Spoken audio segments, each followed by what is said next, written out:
Welcome to Nonantum Tech. My name is Ricky. Today, we'll be testing Fortnite, running on an Intel Core i5 12600K, paired with 32 gigabytes of RAM, running on dual channel with XMP enabled, which brings the memory speed up to 3200 megatransfers per second. And I'm pairing it with an NVIDIA GeForce RTX 47.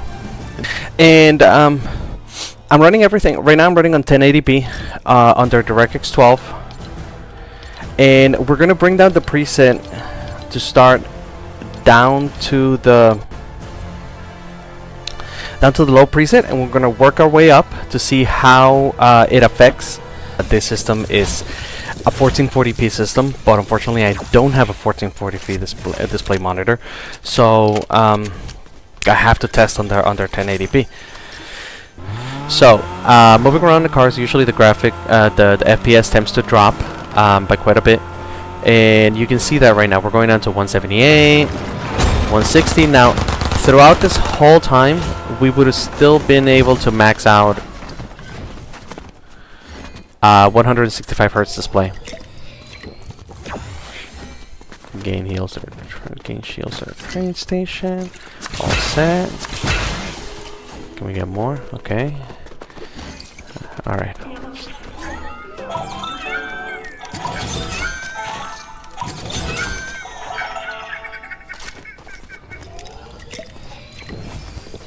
There we go. Okay, challenge completed. Very good.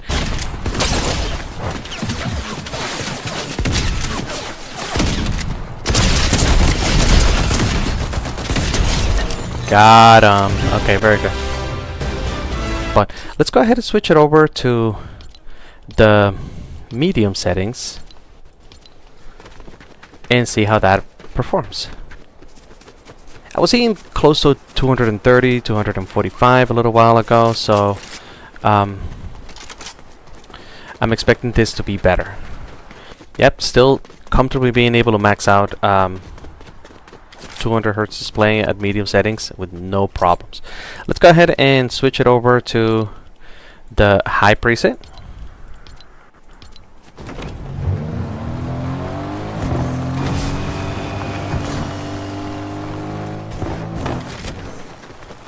Oh, what do we got here? Wind pole.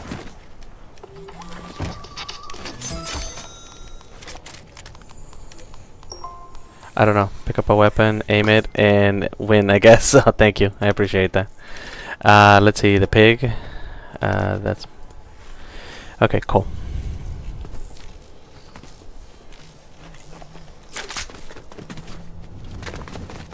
Gotcha.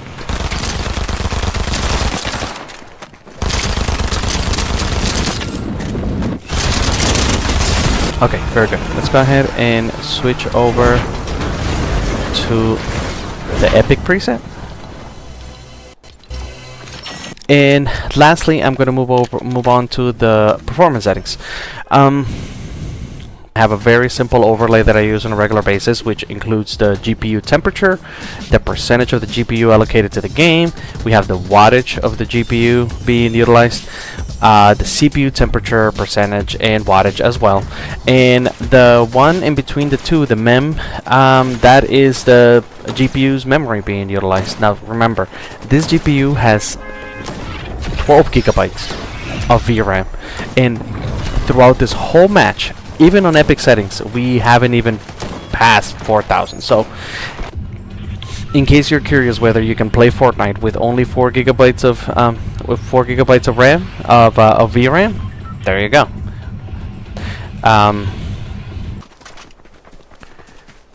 You ready? Let's go.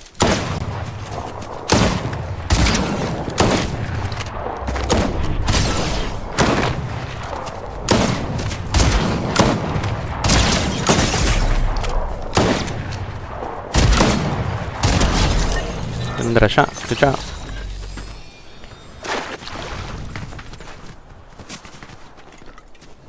I really love how Fortnite looks like on DirectX 12. I think it looks so much better. This is where they really pushed the Unreal Engine 5 to its limit. You can see that on the reflections. Even the dirt has a bit of a reflection on. I know that it's not what most people think about when it comes to playing Fortnite. Because it's an FPS shooter, so you care about the FPS, and yeah, I mean that's fine and all, but I feel like part of the fun in the game is seeing how it looks. Can't tell you how many times I've played games where I just look at the graphics and just admire the work that the developers have come up with. Case in point is a game called Journey on the PlayStation 4. I think they ported it to the PlayStation 5, but I never went to PlayStation 5. When the Scalper Apocalypse was taking place, I decided to not buy a PlayStation because I feel like Sony could have done a better job at avoiding the scalper scenario.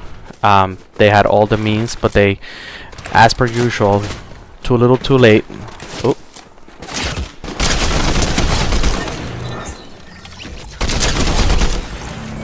Overall,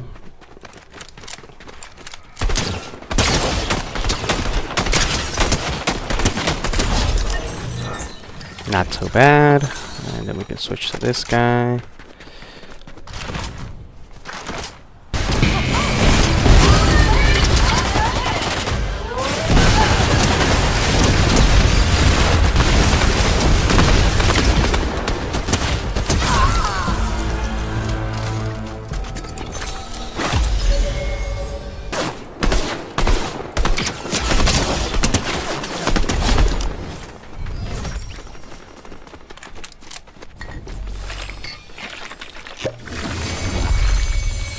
When the storm passes the castle, Doom comes out.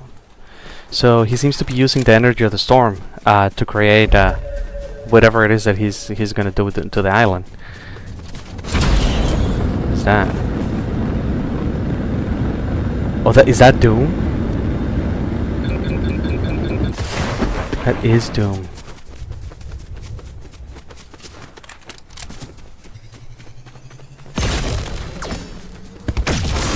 We're supposed to defeat him.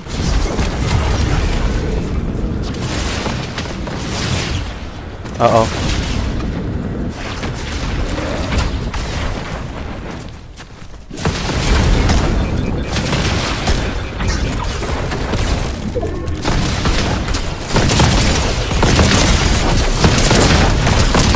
Oh.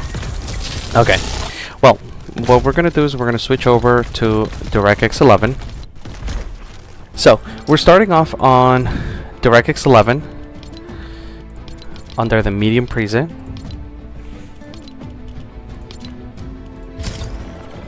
Landing back on the island under the medium preset of DirectX 11. And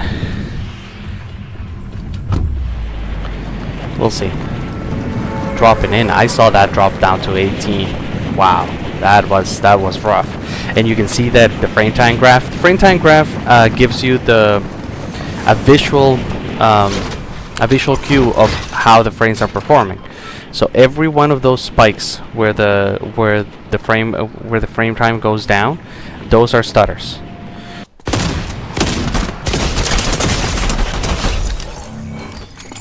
You see, that's what I get always for being nice. I let the players just come in and loot, and you know, because I can't shoot a player without a gun. I just can't. It doesn't feel right. But yet I'm the only one that does it because players are always shooting me when I don't have a gun. I don't know. My conscience doesn't let me do that. Also ignore while the replay is taking place. You usually get higher frames when you're watching this. I don't know exactly what is happening because it seems to be the game, but it's according to Riva Tuner, it almost seems like you're just like viewing a replay or something like that, because I often see it climb well above what you're gonna get when you're on the island yourself. So yeah, we're not gonna go by that number. In the lobby, we're getting drops of 60s, but we're going up to the 200s. That's kind of what I was expecting. I'm expecting the system to be able to render once we're able to get settled into the island after like a minute or two, or maybe 5. We should be somewhere in the 200 range. I'm expecting the performance of DirectX 12 to be better, because this DirectX 12 is a newer rendering mode, so all their graphics cards in theory should have a hard time rendering it. But we'll see. There's only one way to find out. Uh-oh. We don't have a good gun.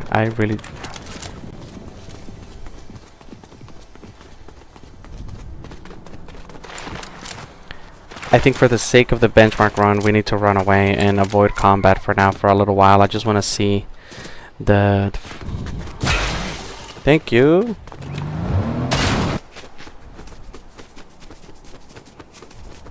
Just as I was expecting, the performance is better with DirectX 12.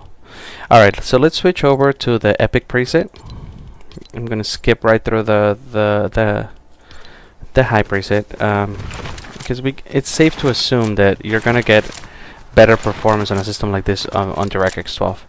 So 116. Whoa, look at that. This thing just completely tanked. When we run it on DirectX 11 under the Epic preset, I haven't even seen it go above 200 FPS at this point. Wow. I mean, I was expecting it to be less. I wasn't expecting it to be that much less. Yeah. So it's safe to say that if you are going to set up a system like this, avoid DirectX 11.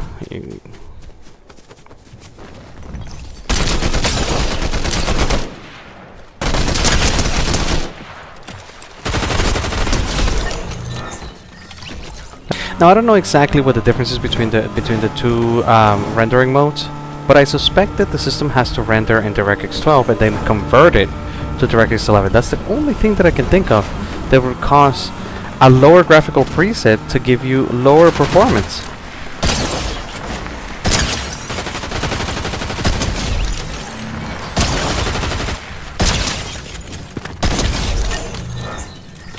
Sorry guys, it just came to crash the party.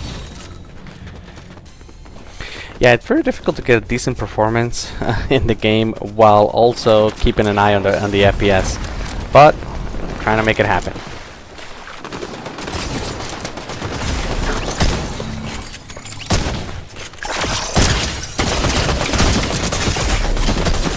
Oh, not really fast enough. We are currently sitting on performance mode. With epic view distance, epic textures, high meshes, and 100% 3D resolution. Ooh, chest over there we go. What do we get? Oh.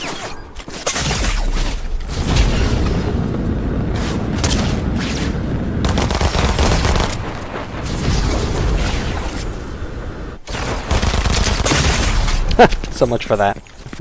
Performance has been pretty stable. More stable than I was expecting it to be, at least. Oh, hey! Because I was under the impression that performance mode on a high-end system... This isn't a high-end system. This is more of like a mid-high or mid-range system. But I was under the impression, based on what I've been told, what I've heard from other YouTubers, that performance mode with newer systems gives you a worse experience. So far, I'm kind of noticing that it's the opposite. With performance mode, the frame time graph is nice and stable. Get the least amount of stutters. In my opinion, the game looks just as good as DirectX 11.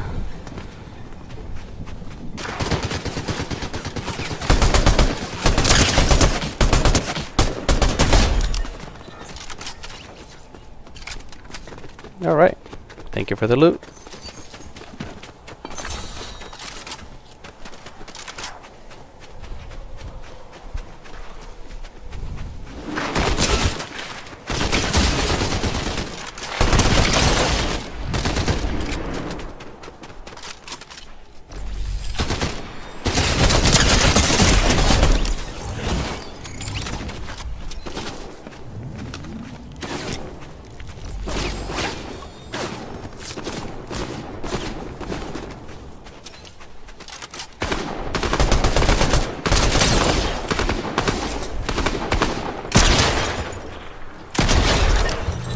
All in all, definitely a phenomenal performance in...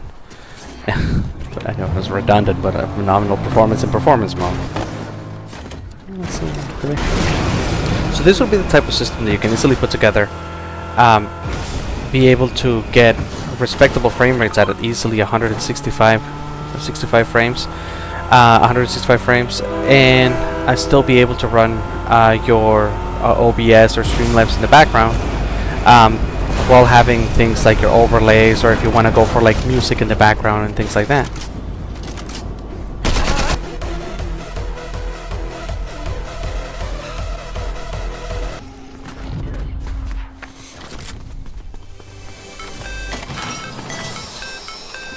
In any case, thank you so much for watching, guys, and I hope you guys have a great day.